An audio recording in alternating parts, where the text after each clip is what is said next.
हिंद साथियों, स्वागत है आपका self study classes with Sumit Jain YouTube channel में। शो स्टार्ट हो चुका है। आज का सेशन सभी साथी आ जाएं और जल्दी से वीडियो को लाइक कर दें।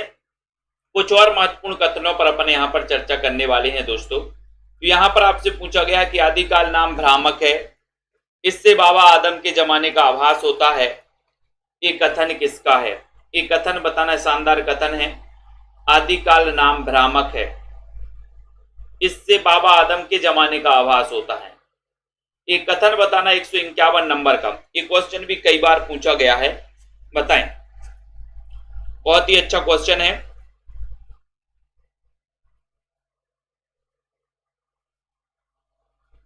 बताइए, आदिकाल नाम भ्रामक है, इससे बाबा आदम के जमाने का आभास होता है। ये कथन किसका है? ये कथन बताना है। बाबा आदम का नाम आएगा। बोले सर, बाबा आदम के बच्चे बहुत सारे थे। बाबा आदम के क्या थे? बोले बच्चे, है ना, बच्चे बहुत थे, बच्चे। तो बाबा आदम यानी कि आपका डॉक्टर बच्चन से बिल्कुल सही हो जाएगा। ये नंबर आपका राइट आंसर हो जाएगा, बच्चन से। ठीक है। अगला क्वेश्चन है, प्रयोगवाद शैलीगत विद्रोह है। ये कथन बताइए। प्रयोगवाद शैलीगत विद्रोह है। 152 नंबर में महावीर प्रसाद द्विवेदी, नगेंद्र रामनरेश त्रिपाठी, बच्चन सेन। प्रयोगवाद शैलीगत विद्रोह है, कथन किसका है? कथन बताना 152 नंबर का कथन है। 152 नंबर के कथन में सभी लोग आंसर बताएंगे। प्रयोगवाद शैलीगत विद्रोह है। शैलीगत विद्रोह ये कथन किसका है? 152 नंबर का क्वेश्चन है और 152 नंबर के क्वेश्चन में सभी का आंसर जा रहा है कि सर प्रयोगवाद शैलीगत विद्रोह है। ये जो कथन है, ये कथन है डॉक्टर नगेंद्र का, शैलीगत विद्रोह है। ठीक है। बी नंबर आपको अपन को याद कर लेना। बोले सर, नांग जो है ना अपनी शैली से विद्रोह कर देता है, शैली से विद्रोह कर देता है नांग। ठीक है, नांग शैली से विद्रोह कर देता है, शैलीगत विद्रोह। ठीक है। जिस प्रकार संदेह एक हद के बाद संदेहवाद हो जाता है, उसी प्रकार प्रयोग भी एक हद के बाद प्रयोगवाद हो जाता है। ये कथन किसका? 153 नंबर में। सौरभ वर्मा जी, सीमा जी, बताइए। जिस प्रकार संदेह एक हद के बाद संदेहवाद हो जाता है, उसी प्रकार प्रयोग भी एक हद के बाद प्रयोगवाद हो जाता है। कथन किसका? 153 नंबर का शानदार क्वेश्चन है। 153 नंबर के क्वेश्चन में आपको बताना है प्रयोगवाद और संदेहवाद। संदेह एक हद के बाद संदेहवाद हो गया, प्रयोग एक हद के बाद प्रयोगवाद हो गया। अब संदेहवाद और प्रयोगवाद ये क्या है? बोले सर, ये नाम है। संदेह एक हद के बाद इसका नाम संदेहवाद हो जाता, नाम है ना, और प्रयोग का एक हद के बाद इसका नाम प्रयोगवाद हो जाता। क्या हो जाता? नाम हो जाता, नाम। तो नाम से हो जाएगा नामवार से। बी नंबर आपका बिल्कुल शानदार क्वेश्चन हो जाएगा। लोभियों का दमन योगियों के दमन से भी किसी प्रकार कम नहीं होता। लोभियों का दमन योगियों के दमन से भी किसी प्रकार कम नहीं होता। नंदुलाल वाजपेयी, मलयाज महादेवी वर्मा, रामचंद्र शुक्ल। लोभियों का दमन योगियों के दमन से भी किसी प्रकार कम नहीं होता। ये कथन किसका है? शानदार बताना। 154 नंबर का क्वेश्चन है। 154 में लोभियों का दमन योगियों के दमन से भी कम किसी प्रकार कम नहीं होता। ये कथन बताना है। और ये जो कथन है, ये कथन है दोस्तों रामचंद्र शुक्ल जी का। ठीक है। यानी आपका जो डी नंबर है, डी नंबर सही है। लोभियों का दमन योगियों के दमन से किसी प्रकार कम नहीं होता, कथन है रामचंद्र शुक्ल जी का। ठीक है। बहुत बढ़िया। प्रमाणिक रूप से 3 ही बोलियों का उदय देखा जा सकता है। मैथिली, अवधी, खड़ी बोली। पहले के प्रयोक्ता विद्यापति, दूसरे के मुल्ला दाऊद और तीसरे के अमूर खुसरो। कथन किसके? प्रमाणिक रूप से 3 ही बोलियों का उदय देखा जा सकता है दोस्तों, 3 ही बोलियों का उदय। ये कथन बताना 155 नंबर का शानदार क्वेश्चन है। 3 ही बोलियों का उदय, है ना। बोले सर, बच्चे जो है बचपन में 3 बोलियों का उदय करते हैं। बच्चों में 3 बोलियों का उदय देखा जाता है। किसमें? बच्चों में। बच्चा का जन्म होता है तो बोले सर प्रारंभिक रूप में बच्चों में 3 बोलियों का उदय देखा जाता है। किसमें? बच्चों में, है ना। तो 155 नंबर का क्वेश्चन है, बच्चों में 3 बोलियों का उदय देखा जाता है। बच्चों में, तो बच्चों में 3 बोलियों, है ना, तो 3 ही बोलियों का उदय देखा जाता है। ये अपन को याद कर लेना। किसमें? बच्चों में। बच्चों में यानी बी नंबर बच्चन से आपका बिल्कुल सही हो जाएगा। जिस प्रकार जगत अनेक रूपात्मक है उसी प्रकार हमारा हृदय भी अनेक भावात्मक, ये कथन बताना है। बताइए। जिस प्रकार जगत अनेक रूपात्मक है उसी प्रकार हमारा हृदय भी अनेक भावात्मक है, ये कथन चयन करना है। 156 नंबर का क्वेश्चन है, उसी प्रकार हमारा हृदय भी अनेक भावात्मक है। 156 में और 156 में आपका राइट आंसर होगा, जिस प्रकार जगत अनेक रूपात्मक है उसी प्रकार हमारा हृदय भी अनेक भावात्मक है। अनेक भावात्मक, है ना। तो यहां पर कथन 156 नंबर के क्वेश्चन में और अनेक भाव 156 नंबर के क्वेश्चन में बोले सर, है ना, अनेक भाव, हमारे हृदय में अनेक भाव आते हैं। किसको देखकर? रामचंद्र शुक्ल का नाम सुनकर या देखकर अनेक भाव आ जाते हैं। अनेक भाव आ जाते रामचंद्र शुक्ल को देखकर और दोस्तों सुनकर इनका नाम। आ नंबर, ये भी अपन को याद कर लेना, हमारा हृदय भी अनेक भावात्मक है। रामचंद्र शुक्ल, बहुत बढ़िया, ठीक है। आधुनिक काल कालवाचक होने के साथ प्रवृत्ति वाचक भी है, ये कथन किसका है? आधुनिक काल कालवाचक होने के साथ प्रवृत्ति वाचक भी है। प्रवृत्ति वाचक भी है, ये कथन किसका है? रामचंद्र शुक्ल का है, मुक्तिबोध बच्चन से या फिर रामकुमार वर्मा का है? आधुनिक काल कालवाचक होने के साथ प्रवृत्ति वाचक भी है, ये कथन बताना। ये कथन किसका है?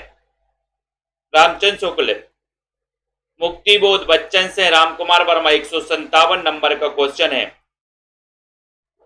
और सभी का आंसर है कि सर आधुनिक काल कालवाचक होने के साथ प्रवृत्ति वाचक भी है, प्रवृत्ति वाचक भी है।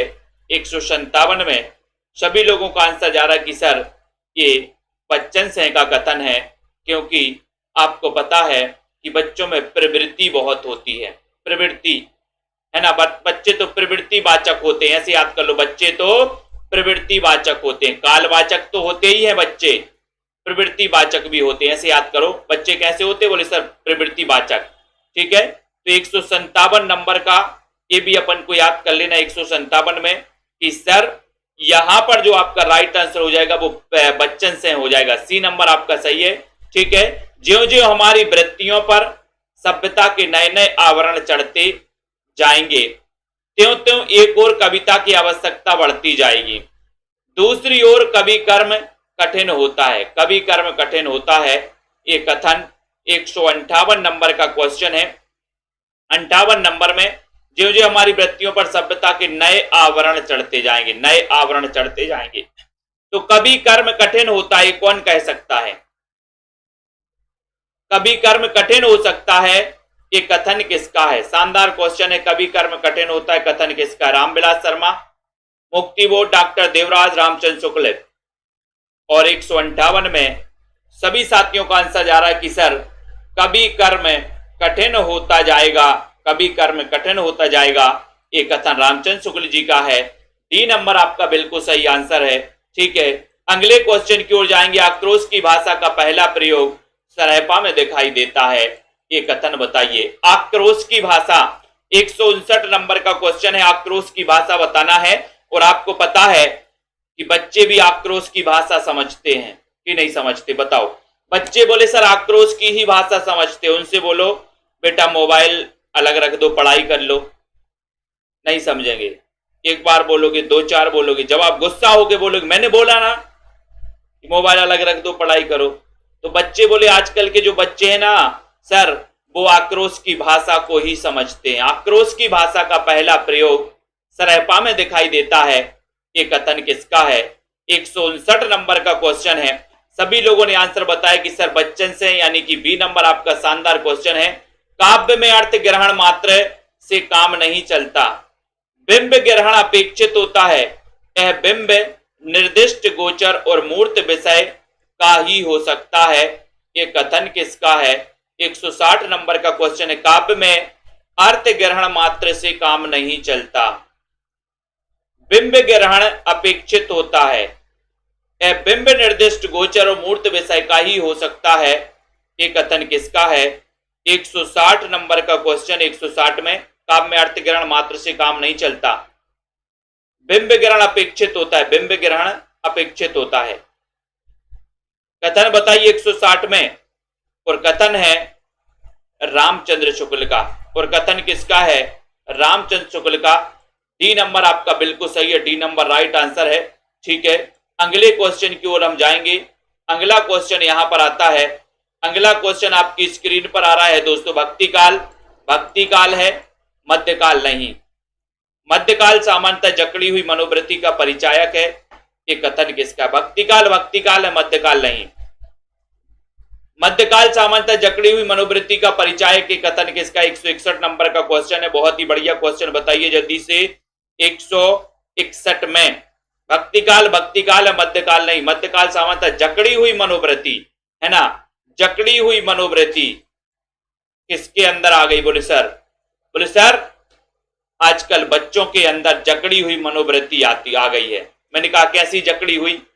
बोले सर वो मोबाइल को जकड़ के बैठते हैं तो फिर छोड़ते नहीं हैं। तो जकड़ी हुई मनोवृत्ति किसके अंदर आ गई है? बताइए जल्दी से, जकड़ी हुई मनोवृत्ति किसके अंदर आ गई है? बताओ, नगेंद्र जी के अंदर आ गई क्या? मुकनद जी के? बोले नहीं सर, आजकल जकड़ी हुई मनोवृत्ति जो है वो बच्चों के अंदर आ गई है। किसके अंदर आ गई? बच्चों के, है ना। तो ये बच्चन सिंह का कथन है, डॉक्टर बच्चन सिंह का। सी नंबर सही है। पुरानी हिंदी की व्यापक काव्य भाषा का ढांचा स्वर सैनी प्रसूत अपभ्रंश अर्थात ब्रज और खड़ी बोली का था, ये कथन किसका है? 62 नंबर 162 में बताइए। पुरानी हिंदी की व्यापक काव्य भाषा का ढांचा स्वर सैनी प्रसूत अपभ्रंश अर्थात ब्रज और खड़ी बोली का था, ये कथन बताना। 162 नंबर का क्वेश्चन। 162 नंबर के क्वेश्चन में शानदार क्वेश्चन आपसे पूछा गया है, चयन करिए जल्दी से। बताइए, पुरानी हिंदी की व्यापक काव्य भाषा का ढांचा स्वर सैनी प्रसूत अपभ्रंश अर्थात ब्रज और खड़ी बोली का था, ये कथन बताना है 162 नंबर में। और ये कथन जा रहा है किसका? ये कथन है पुरानी हिंदी की व्यापक काव्य भाषा का ढांचा स्वर सैनी, है ना, ढांचा स्वर सैनी, ये रामचंद्र शुक्ल जी का कथन है। डी नंबर बिल्कुल सही है, बहुत बढ़िया। नए इतिहास से अंधश्रद्धा और दोस्तों यथा स्थितिवाद को जो चोट पहुंचती है, जाने अनजाने वर्ण चेतना को धक्का लगता है। नया या दूसरा इतिहास इसी की कोख से पैदा होता है, कोख से पैदा होता है। कौन? 163 नंबर का क्वेश्चन है, कौन पैदा होता है कोख से? बताओ, कौन होता है कोख से पैदा? तो यहां पर कोख से पैदा होता है, एक कथन आपसे पूछा गया, कौन होता है भैया कोख से पैदा? कमेंट में लिखिए फटाक से।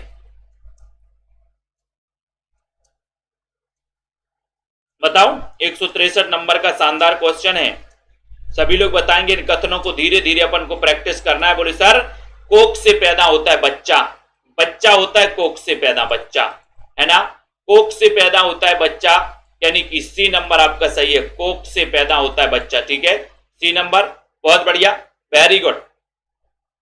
ठीक है, अगला क्वेश्चन है, सिद्धों की उद्धृत रचनाओं की भाषा देश भाषा मिश्रित अपभ्रंश या पुरानी हिंदी की काव्य भाषा है, कथन किसका? सिद्धों की उद्धृत रचनाओं की भाषा देश भाषा मिश्रित अपभ्रंश या पुरानी हिंदी की काव्य भाषा है, ये कथन बताना है सुभाष चंद्र जी।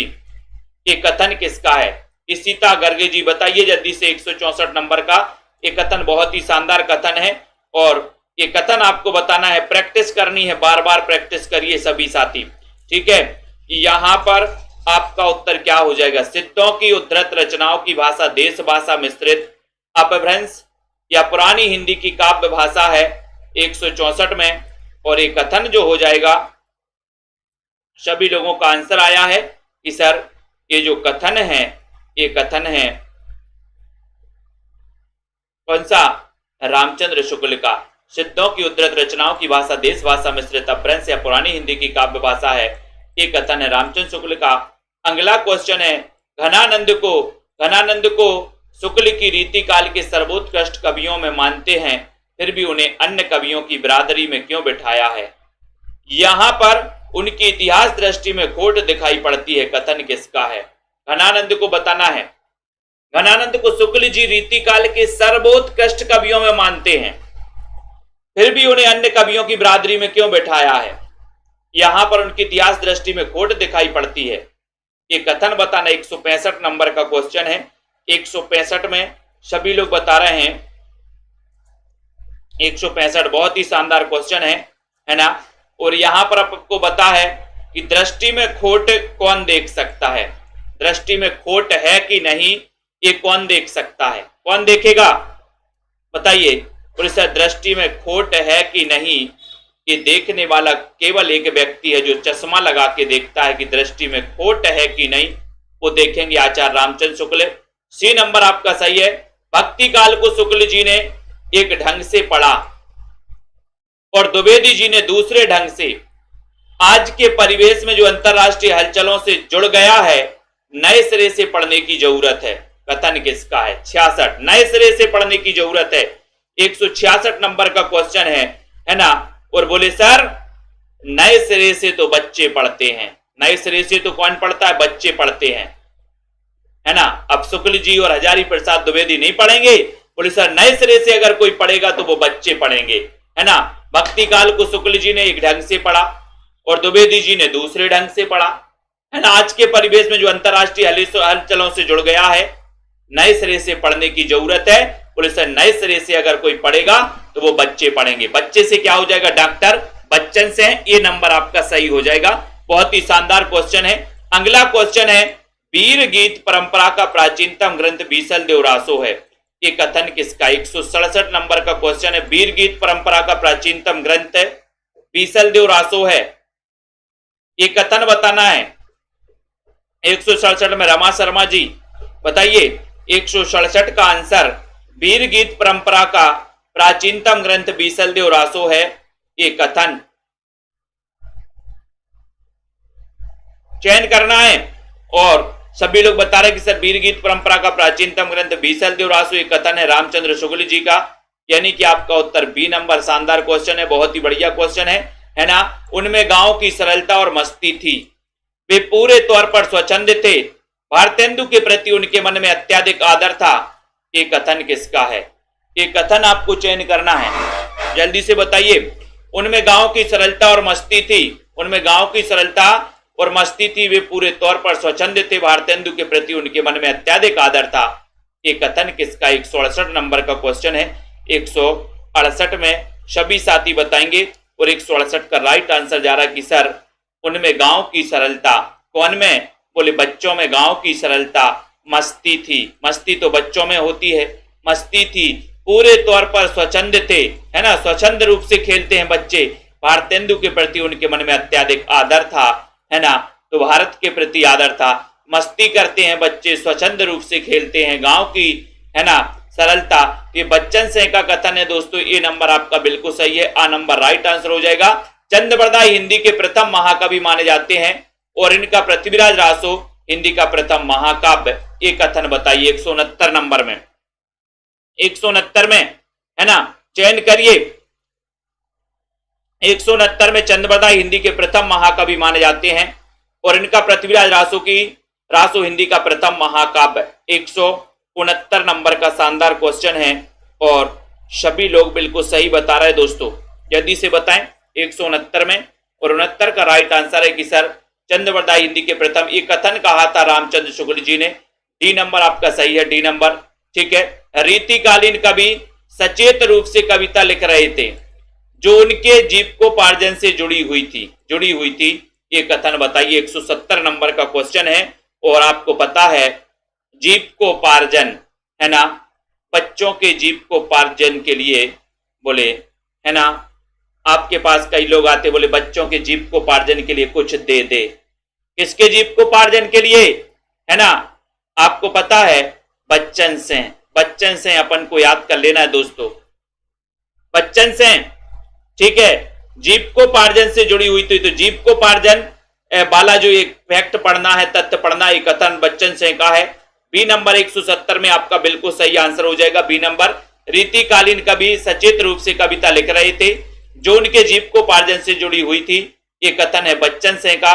बी नंबर आपका शानदार क्वेश्चन हो जाएगा, आंसर हो जाएगा। अगला क्वेश्चन आपकी स्क्रीन पर आ रहा है दोस्तों, आपको बताना है कि निर्गुण मार्ग के निर्दिष्ट प्रवर्तक कबीरदास ही थे, ये कथन किसका है? ये कथन बताना है। निर्गुण मार्ग के निर्दिष्ट प्रवर्तक कबीरदास थे, कथन किसका है? महावीर प्रसाद द्विवेदी का, कामता प्रसाद गुरु, रामचंद्र शुक्ल, किशोरीलाल घोष, वाजपेयी? बताएं। निर्गुण मार्ग के निर्दिष्ट प्रवर्तक कबीरदास ही थे, 171 नंबर का क्वेश्चन है।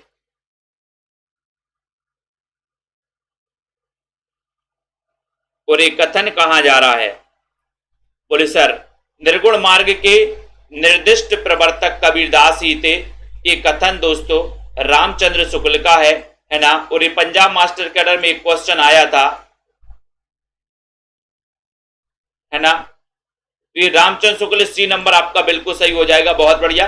अगला है भक्ति काल के कवियों को सीकरी से कोई काम ना था, पर रीतिकालीन कवियों का सीकरी के बिना सरेना एकऊ काम, ये कथन किसका? बहुत अच्छा क्वेश्चन 172 में। भक्ति काल के कवियों को सीकरी से कोई काम ना था, पर रीतिकालीन कवियों का सीकरी के बिना सरेना एकऊ काम, सरेना एकऊ काम, ये कथन 172 नंबर का क्वेश्चन है। और ये कथन किसका? सीकरी, सीकरे, सीकरे बच्चे, अपन बोलते सीकरे बच्चे, बोले क्या सीख रहे बच्चे?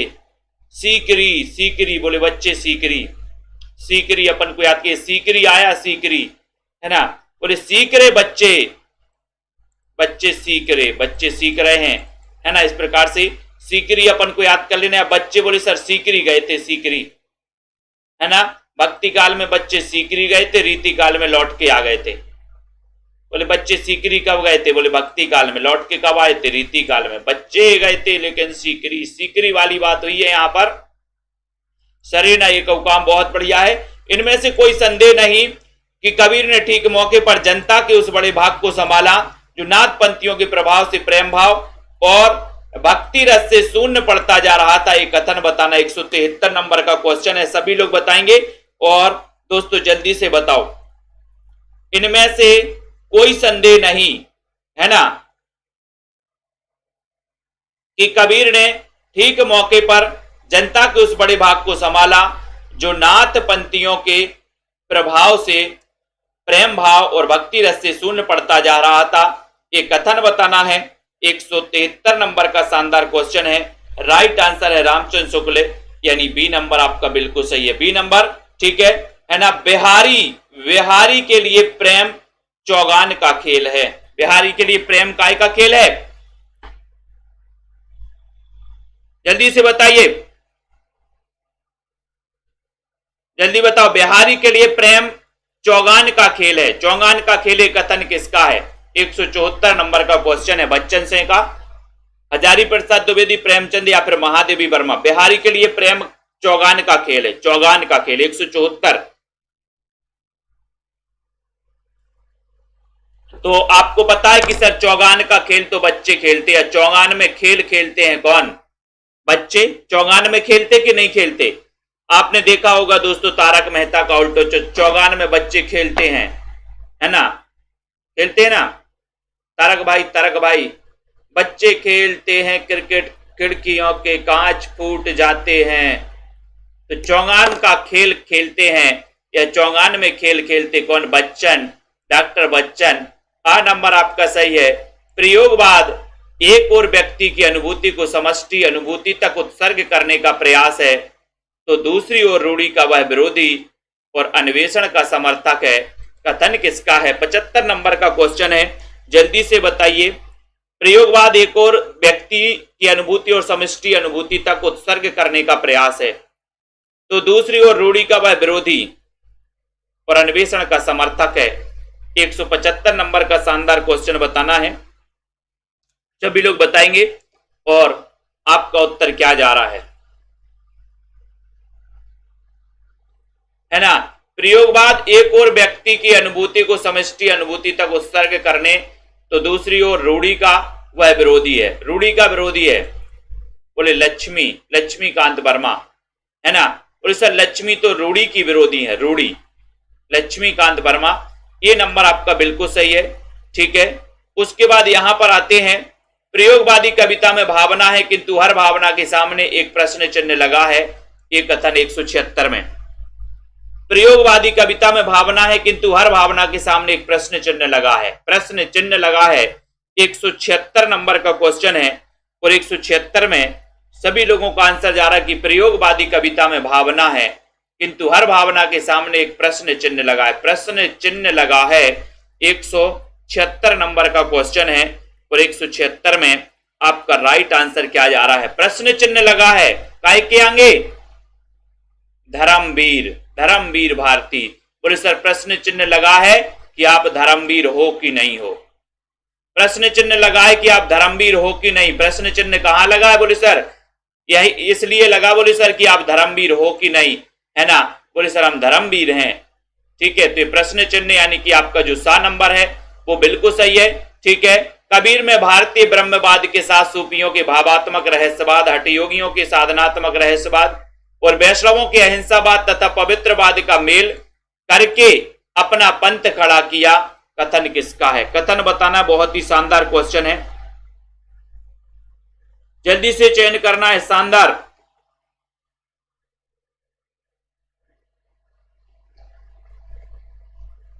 बताइए, कबीर में भारतीय ब्रह्मवाद के साथ सूफियों के भावात्मक रहस्यवाद, हठयोगियों के साधनात्मक रहस्यवाद और वैष्णवों के अहिंसावाद तथा पवित्रवाद का मेल करके अपना पंथ खड़ा किया, ये कथन किसका है।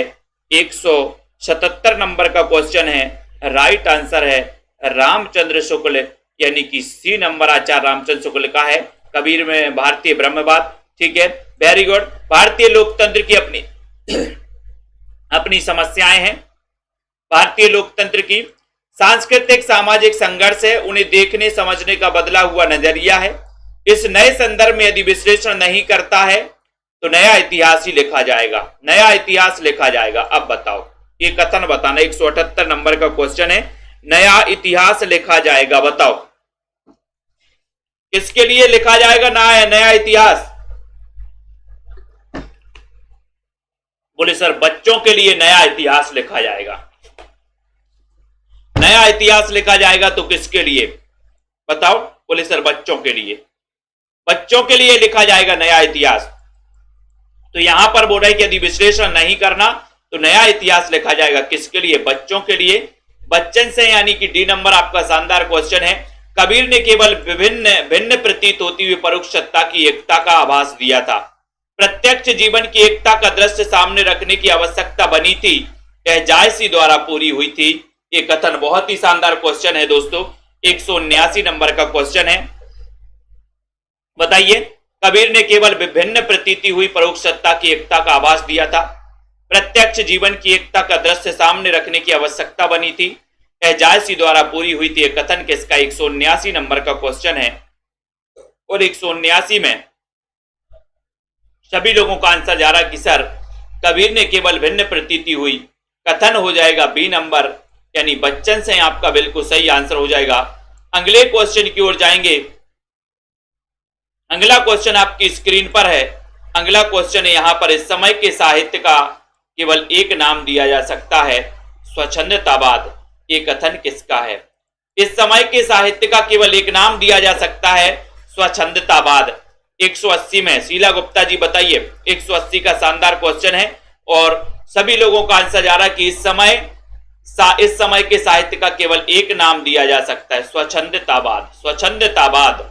और ये कथन किसका हो जाएगा, ममता जी, संजय पाठक जी। कथन दोस्तों आपको बार बार रिपीट करना है और हम लगभग 180 कथन पढ़ चुके हैं, 180 कथन पढ़ चुके हैं। तो यहां पर आपका उत्तर डॉक्टर बच्चन से हो जाएगा, ये नंबर आपका सही है, ठीक है। हिंदी काव्य की प्रवणता के युग का आरंभ गोस्वामी तुलसीदास द्वारा हुआ, ये कथन बताना 181 में। हिंदी काव्य की प्रवणता के युग का आरंभ गोस्वामी तुलसीदास द्वारा हुआ है, कथन किसका है? कथन बताइए। 181 नंबर का क्वेश्चन है। कथन आपके लिए बहुत ही उपयोगी। 181 में 181 और हिंदी काव्य की प्रवणता के युग का आरंभ गोस्वामी तुलसीदास द्वारा हुआ है। ये कथन किसका? 181 में सभी लोगों का आंसर जा रहा है कि सर ये कथन है रामचंद्र शुक्ल का, यानी सी नंबर। हिंदी काव्य की प्रवणता के युग का आरंभ गोस्वामी तुलसीदास द्वारा हुआ है। ये कथन है रामचंद्र शुक्ल का। सी नंबर आपका बिल्कुल सही है, रामचंद्र शुक्ल आपका राइट आंसर है। ठीक है, बहुत बढ़िया। कबीर का सौंदर्य बोध अपारंपरिक और यथार्थवादी है। अपारंपरिक और यथार्थवादी है, अतः उनके लिए पृथक सौंदर्य शास्त्र का निर्माण करना पड़ेगा। सौंदर्य शास्त्र का निर्माण करना पड़ेगा कबीर के लिए। 182 नंबर का क्वेश्चन है, सभी लोग बताएंगे। सौंदर्य शास्त्र का निर्माण करना पड़ेगा किसके लिए, है ना? और इस सौंदर्य शास्त्र का निर्माण कबीर के लिए नहीं, बच्चों के लिए करना पड़ेगा। बच्चों के लिए सौंदर्य शास्त्र का निर्माण होना चाहिए, बच्चों के लिए। ठीक है, जल्दी से बताना है। बच्चों के लिए सौंदर्य शास्त्र का निर्माण करना पड़ेगा। और सर कबीर के लिए नहीं करना है, अब तो बच्चों के लिए एक सौंदर्य शास्त्र का निर्माण करना पड़ेगा। ठीक है, तो ये भी अपन को याद कर लेना है। सौंदर्य शास्त्र का निर्माण करना है, किसके लिए करना है निर्माण? बच्चों के लिए करना है। तो ये बच्चन सिंह का कथन है, डॉक्टर बच्चन सिंह। ये नंबर आपका बिल्कुल सही है। घासलेटी साहित्य का प्रवर्तन प्रयोगवाद के नाम से किया गया। ये कथन किसका है? घासलेटी साहित्य का प्रवर्तन, घासलेटी साहित्य का प्रवर्तन प्रयोगवाद के नाम से किया गया। 183 नंबर का क्वेश्चन है। 183 में सभी लोग बताएंगे। घासलेटी साहित्य का प्रवर्तन प्रयोगवाद के नाम से किया गया। 183 नंबर का क्वेश्चन है, और देखते हैं कौन कौन सही बता पा रहा है। घासलेटी साहित्य का प्रवर्तन प्रयोगवाद के नाम से किया गया। ये कथन है गोविंद त्रिगुणायत का। बी नंबर गोविंद त्रिगुणायत आपका राइट आंसर है। अगले क्वेश्चन की ओर बढ़ेंगे। कबीर, रैदास, दादू आदि इसी व्यवसाय और जाति के लोग हैं। इन्होंने वेद, किताब, कुरान को स्वीकार कर लिए, एक सामान्य वर्ग निकाला। एक कथन किसका है? बताओ। कबीर, रैदास, दादू आदि इसी व्यवसाय और जाति के लोग हैं। इन्होंने वेद, किताब, है ना, वो स्वीकार कर लिए, एक सामान्य वर्ग निकाला। ये कथन किसका? 184 नंबर का क्वेश्चन है। 184 में तो ये अपन को याद रख लेना। बोले सर सामान्य वर्ग के बच्चे याद कर लेने। सामान्य वर्ग दिया है, सॉरी सामान्य मार्ग दिया है। सामान्य मार्ग निकाला, सामान्य मार्ग, है ना। और सामान्य मार्ग से चलते हैं बच्चे की कठिन मार्ग से चलते। ईमानदारी से बता देना बच्चे किस मार्ग से चलते हैं, सामान्य मार्ग से कि कठिन मार्ग से? तो आपका उत्तर है कि सर बच्चे जो है ना वो सामान्य मार्ग से चलते हैं। डी नंबर सामान्य मार्ग से आपका बहुत ही शानदार क्वेश्चन हो जाएगा। तुलसीदास की वाणी की पहुंच मनुष्य के सारे भावों व्यवहारों तक है। कथन किसका है? तुलसीदास की वाणी की पहुंच मनुष्य के सारे भावों व्यवहारों तक है।